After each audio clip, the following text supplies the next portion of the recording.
I'm Ramya Kannan. I'm an engineer and a psychologist. I do various training programs predominantly for students on improving their soft skills and getting them ready for campus placements.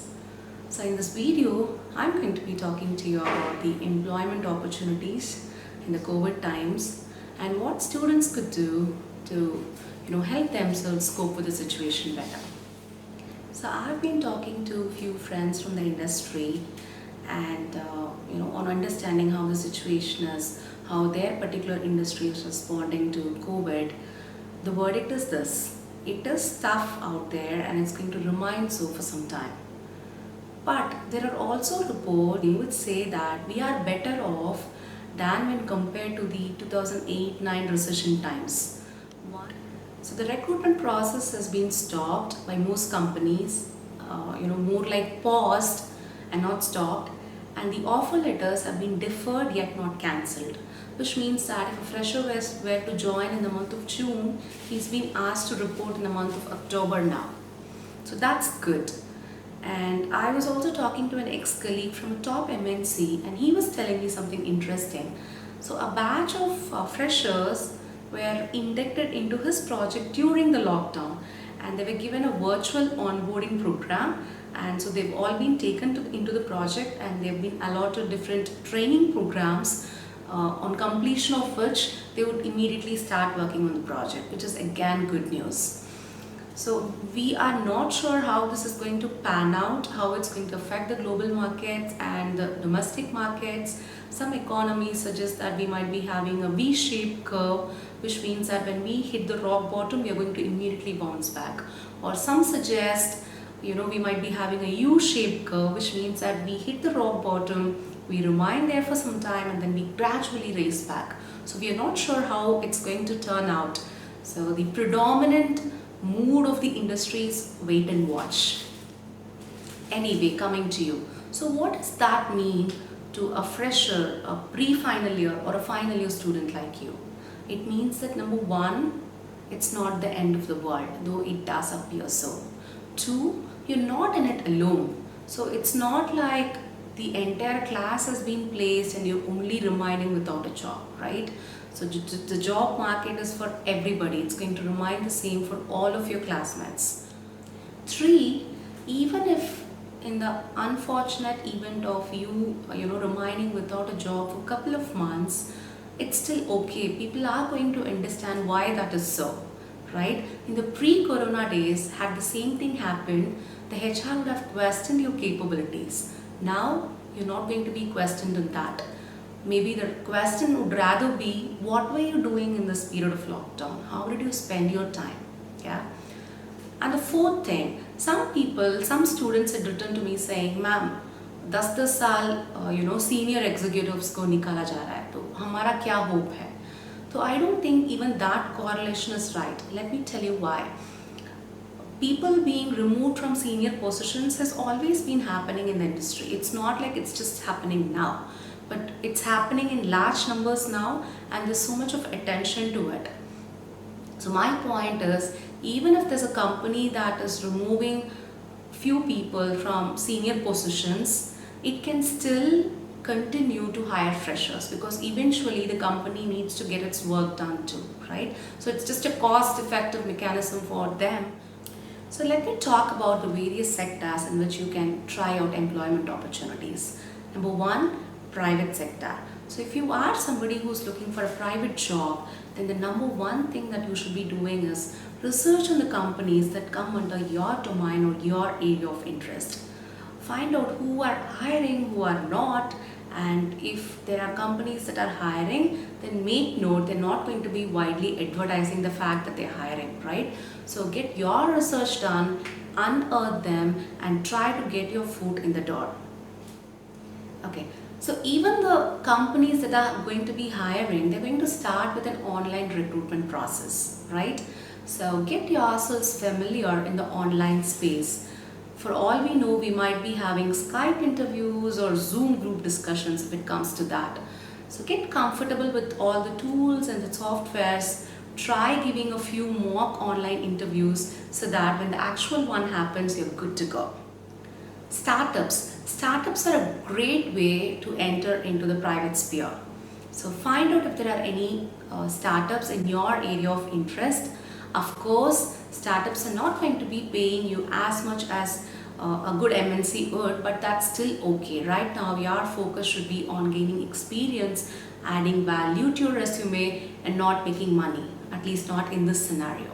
So, especially in the period of lockdown, I've seen a bloom of startups, so make use of that.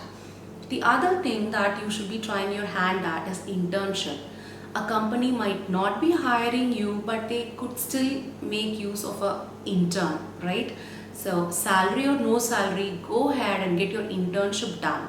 And when you're doing your internship, don't just stop with your own, job or your own designated work.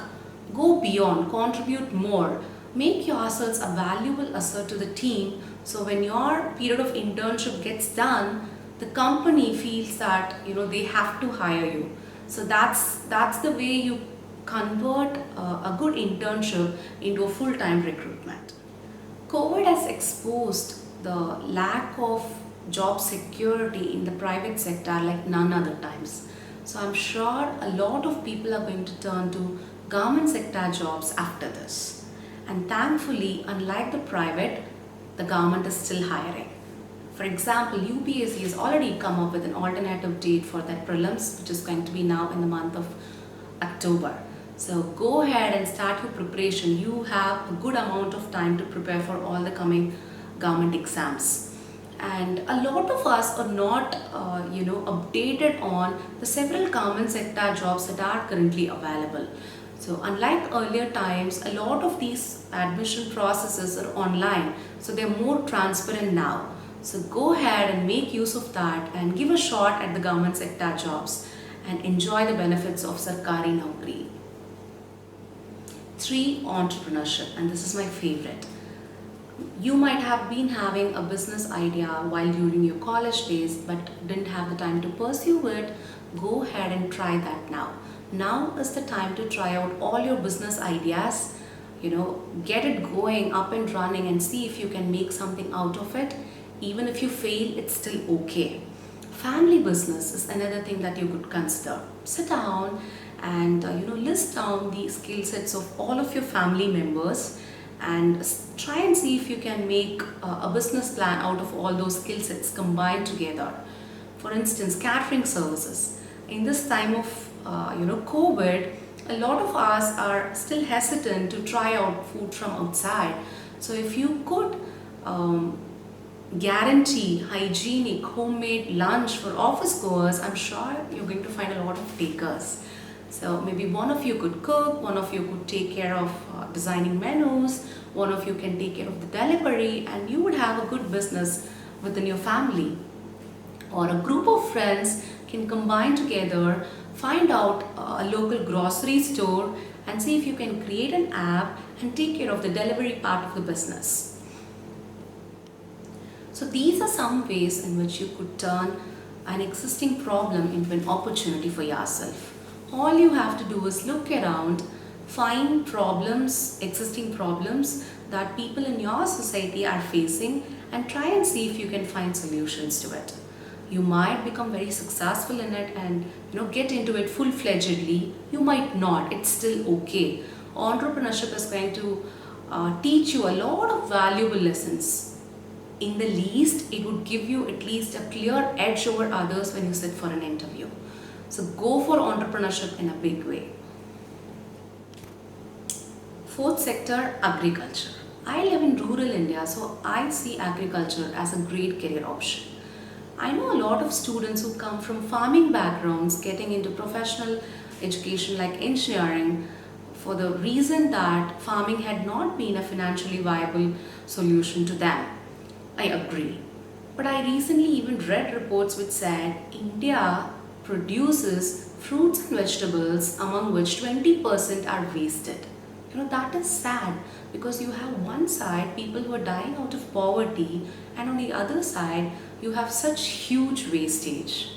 I'm no agricultural expert, but I'm sure if we can put brains together, we can find solution to this. For example, In a small taluka called Ner in Yavatmal district, there's a graduate turned horticulturist who cultivates roses. And his roses are in huge demand from cities like Bangalore, Pune, and Mumbai, who then export it to Western countries.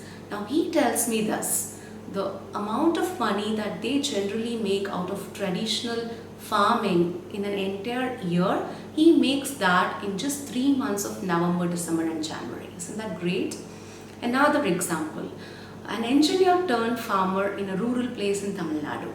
He successfully managed to convert his family land, just 5 acres, into integrated farming, where on one side he cultivates exotic plants like broccoli, strawberries, and on the other side he's herding goats, fish, and chicken.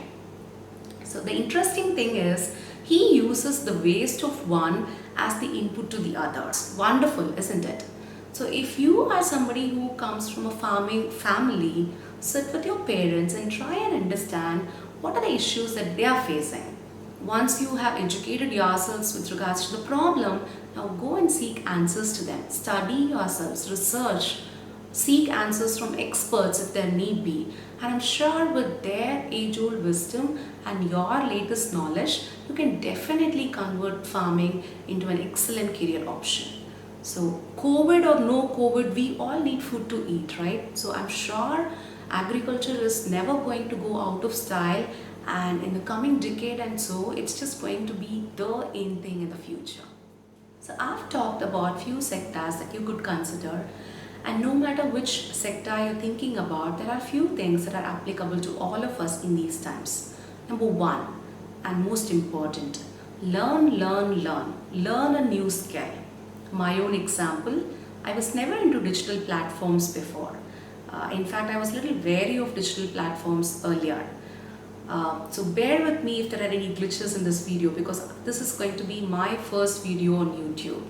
The point is, we have to keep adapting to the changing times. So learn a new language, do courses that you've always been interested in, be it mobile repairing or polishing your communication skills or getting to know how to write better emails, whatever it is, do it now. Number two, don't lose hope.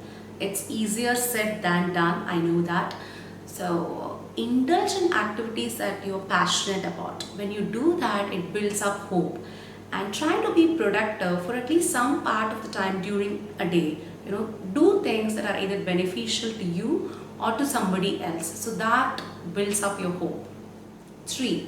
Every time you start feeling depressed or upset about the times you are in, think about a person who's in a worse situation than yourself. So you're complaining about the lack of jobs. How about the person who has lack of food, or who doesn't have a roof over his top?